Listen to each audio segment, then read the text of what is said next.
अस्सलामुअलैकुम। ਵੈਲਕਮ ਹੋ ਗਿਆ ਸਾਰੇ ਦੋਸਤਾਂ ਦਾ YouTube ਚੈਨਲ ਦੇ ਵਿੱਚ।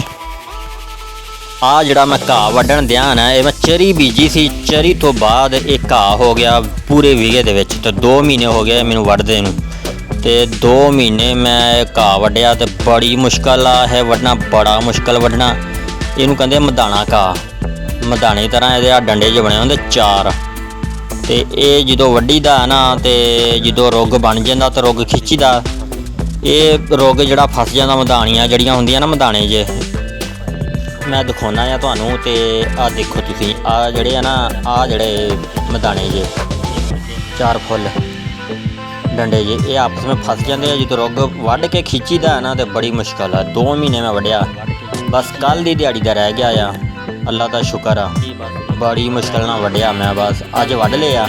2 ਭਰੀਆਂ ਇਹ ਵੱਢੀਆਂ ਤੇ 1 ਭਰੀ ਮੈਂ ਬਾਜਰੇ ਦੀ ਵੱਢੂੰਗਾ ਹੁਣ, ਤੇ ਮੁੜ ਕੇ ਫਿਰ ਬਾਜਰਾ ਹੀ ਵੱਢਾਂਗੇ।